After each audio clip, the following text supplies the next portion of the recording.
월급을 받는 순간부터 당신은 이미 게임에 들어가 계십니다. 근데 룰이 불리하게 설계되어 있습니다. 월급은 생존을 유지시키는 장치일 뿐이고 자산은 계급을 바꾸는 장치입니다. 그래서 같은 월급쟁이라도 어떤 사람은 월급으로 숨만 쉬고 어떤 사람은 월급을 QLD와 TQQQ로 바꿔서 인생의 속도를 바꿉니다. 코로나 이후에 많은 사람들이 똑같은 말을 합니다. 월급은 그대로인데 물가가 미쳤습니다. 외식 물가가 감당이 안 돼서 집에서 요리해 먹는 게 익숙해졌다고 말합니다. 커피 한 봉지가 예전에는 몇 달러면 됐는데 이제는 더 비싸졌다고 말합니다. 계란값이 오르고 생필품 가격이 계속 올라서 월급이 들어와도 마음이 편하지 않습니다. 월급이 많아 보이는 직업도 예외가 없습니다. 억대 연봉을 받는 교수도 월급쟁이라서 물가 압박을 느낀다고 말합니다. 여기서 중요한 포인트가 하나 있습니다. 사람들은 소득 격차만 보는데 실제로 격차를 벌리는 건 자산 격차입니다. 상위 10%는 자산에서 돈이 늘어납니다. 주식이든 부동산이든 채권이든 이미 가진 돈이 다시 돈을 낳는 구조를 갖고 있습니다. 반대로 저소득층은 시간에서 돈을 짜냅니다. 하루 12시간 가까이 일해도 하루 100달러 수준이면 월로 환산해도 남는 돈이 거의 없다고 합니다. 물가가 오르면 같은 물건을 사는데 더 많은 비용을 내야 하고 이 타격은 자산이 적은 쪽이 훨씬 더 크게 맞습니다. 그리고 여기서 더 잔인한 장면이 나옵니다. 물가를 잡는다고 금리를 올리면 카드 이자와 대출 비용이 커집니다. 저소득층은 인플레이션으로 한번 맞고 금리 인상으로 한 번 더 맞습니다. 그러면 생계는 더 빡빡해지고 미래를 위해 투자할 여유는 더 줄어듭니다. 이게 악순환입니다. 월급이 생명 유지 장치로만 남는 구조입니다. 미국 고용시장 이야기로 넘어가면 또 하나의 흐름이 보입니다. 불확실성이 커지니까 사람들은 높은 연봉보다 안정과 유연성을 더 원합니다. 시간이 조금이라도 내 손에 돌아오는 직장, 스케줄을 조정할 수 있는 직장, 이런 걸 찾습니다. 그 와중에 뉴욕에서는 급여 공개법이 시행됩니다. 일정 규모 이상의 기업이 채용 공고에 급여 범위를 공개하도록 하는 흐름입니다. 다른 주들도 비슷한 법을 도입하거나 확대합니다. 투명한 월급이 필요해진 시대입니다. 왜냐하면 사람들은 더 이상 월급을 믿지 않기 때문입니다. 한국으로 오면 월급은 더 묘한 금기가 됩니다. 월급 얘기를 하면 불이익이 생길 수 있고 회사 정보이자 개인정보라서 숨깁니다. 동료끼리도 서로의 연봉을 모르는 경우가 많습니다. 왜냐하면 알게 되면 비교가 시작되고 불만이 생기고 조직이 흔들린다고 믿기 때문입니다. 그래서 길거리 인터뷰를 해도 많은 사람들이 얼굴을 숨기고 직장과 신분을 감춥니다. 월급은 모두의 관심사인데 모두가 숨깁니다. 취준생들의 장면도 중요합니다. 어떤 사람은 처음 연봉을 4천 정도로 생각하고 어떤 사람은 6천에서 7천을 생각합니다. 여기서 중요한 건 숫자 자체가 아닙니다. 본인이 원하는 수준을 명확히 인식하고 있다는 겁니다. 그리고 그 다음 장면에서 요즘 세대의 기준이 바뀌었다는 말이 나옵니다. 연봉이 무조건 1순위가 아니라 워라밸과 복지가 더 중요해졌다고 합니다. 주말 출근이 없는 삶, 저녁 있는 삶, 유연한 문화, 이런 게 더 가치가 커졌습니다. 그런데 여기서 한 번 더 들어가야 합니다. 워라밸을 원한다는 말은 결국 시간을 원한다는 뜻입니다.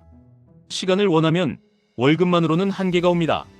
월급은 시간과 맞바꾸는 돈이라서 시간을 더 얻으려면 월급 외에 돈이 필요합니다. 즉 자본소득이 필요합니다. 그래서 월급의 시대가 끝났다는 말은 월급이 없어지는 시대라는 말이 아니라 월급만으로는 계급을 올리기 어려운 시대라는 뜻입니다. 일본 이야기는 이걸 더 선명하게 보여줍니다. 일본은 오랜 기간 임금 정체와 장기 불황의 상징으로 언급됩니다. 임금이 잘 오르지 않으면 소비가 위축됩니다. 소비가 위축되면 기업은 투자를 줄입니다. 투자가 줄면 생산성이 오르기 어렵습니다. 생산성이 안 오르면 임금을 올릴 여력이 줄어듭니다. 이게 다시 임금 정체로 돌아옵니다. 악순환입니다. 왜 이런 일이 생겼는지 설명도 나옵니다. 버블 이후에 기업들이 벌어들인 수익을 내부에 쌓아두고 위기 대비를 위해 투자를 많이 하지 않았다는 지적이 있습니다. 그러면 수익이 폭발적으로 늘지 않고 생산성이 올라가지 않고 임금도 크게 못 올리는 구조가 굳어집니다. 또 임금 수준이 상대적으로 낮은 고령자, 여성, 비정규직 비중이 커지면서 평균 임금이 눌렸다는 분석도 나옵니다. 일본도 월급쟁이가 늘고 월급이 정체되면 사회 전체가 느려집니다. 그런데 일본도 변화를 시도합니다. 연차 중심의 문화에서 성과 중심으로 조금씩 이동하는 흐름이 나오고 절차를 줄이고 의사결정 과정을 개선해서 생산성을 올리려는 움직임도 나옵니다. 하지만 근로자 입장에서는 월급이 올라도 물가를 고려하면 체감이 다르다고 말합니다. 결국 핵심은 같습니다. 임금만 올려서는 안 되고 생산성과 자산 구조가 같이 바뀌어야 합니다. 여기까지 들으시면 결론이 하나로 모입니다. 월급은 최소한의 역할로 밀려나고 있습니다. 사회 안전망 측면에서 월급은 무너지면 안 되는 바닥이지만 개인의 성장 엔진 역할을 하기에는 점점 부족해집니다. 그래서 진짜 질문은 이겁니다. 월급을 받는 사람은 어떻게 해야 월급의 시대에서 살아남는가입니다. 여기서 QLD와 TQQQ를 꺼내는 이유가 자연스럽게 생깁니다. 월급을 부정하자는 게 아닙니다. 월급을 존중하되 월급을 자산으로 바꾸는 통로를 만들자는 겁니다. 월급이 연료라면 QLD는 그 연료가 흘러들어갈 엔진입니다. TQQQ는 엔진에 붙는 터보입니다. 엔진 없이 터보만 달면 사고가 납니다. 그래서 순서가 중요합니다. QLD는 나스닥 100을 2배로 추종하는 구조라서 월급으로 만드는 자산 엔진으로 쓰기 좋습니다. 왜냐하면 규칙이 단순해집니다. 월급날 자동으로 사는 구조를 만들 수 있습니다. 가격을 보지 않고 매달 같은 날 같은 금액을 넣습니다. 2단계에서 중요한 건 타이밍이 아니라 지속입니다. 지속이 계좌를 키웁니다. 하지만 많은 분들이 이렇게 말씀하십니다. 2배로는 답답합니다. 빨리 가고 싶습니다. 그래서 손이 가는 게 TQQQ입니다. TQQQ는 나스닥 100을 3배로 추종하는 구조라서 상승장에서 계좌를 빠르게 키울 수 있습니다. 대신 하락장에서 충격도 큽니다. 그래서 TQQQ는 아무 때나 사면 안 됩니다. 조건부로 써야 합니다. 조건부라는 말이 어렵게 느껴지실 수 있어서 아주 단순한 규칙으로 바꿔드리겠습니다. 본주 기준선이 흔들릴 때만 들어가십시오. 나스닥을 보실 때는 QQQ 같은 본주 차트를 기준으로 보십시오.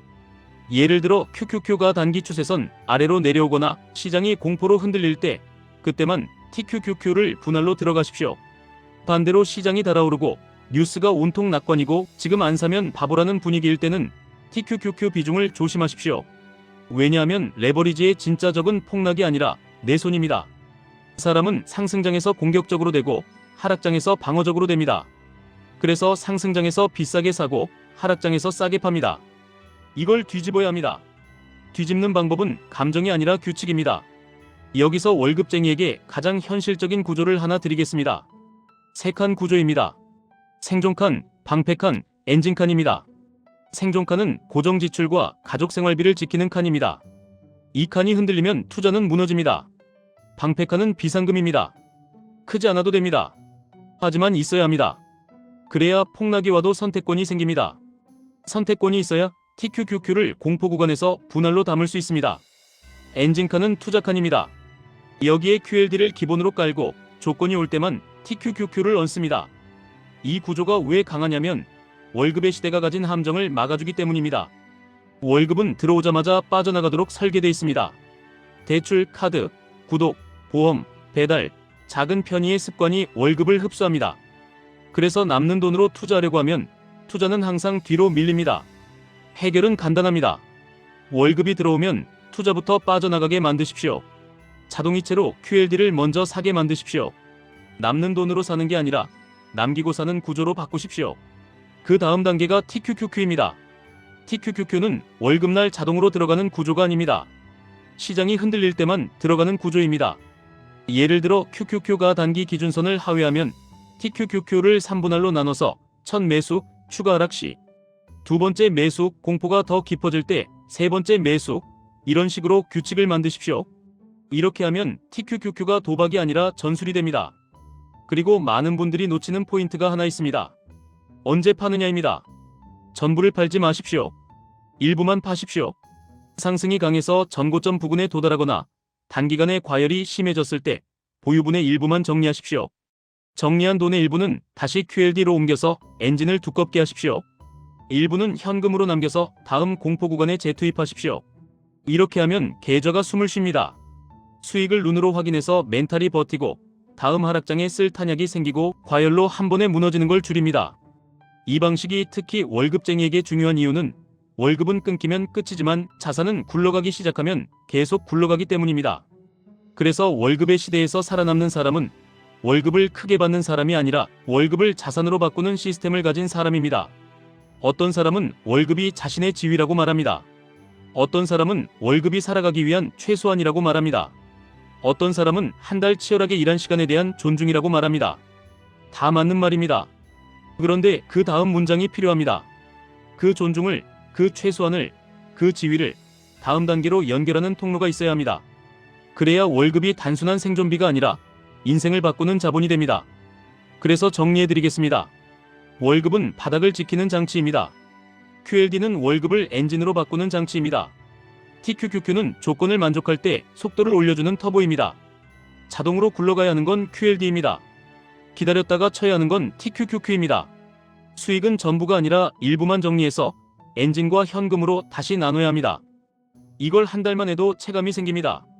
월급날이 불안한 날이 아니라 자산을 늘리는 날로 바뀝니다. 3달만 해도 습관이 생깁니다.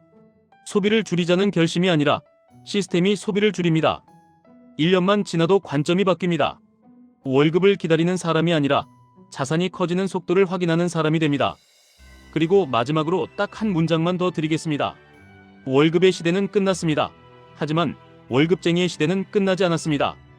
월급쟁이 중에서도 월급을 자산으로 바꾸는 사람이 앞으로의 시대를 가져갑니다. 지금까지 1분 투자 하이젠버그였습니다.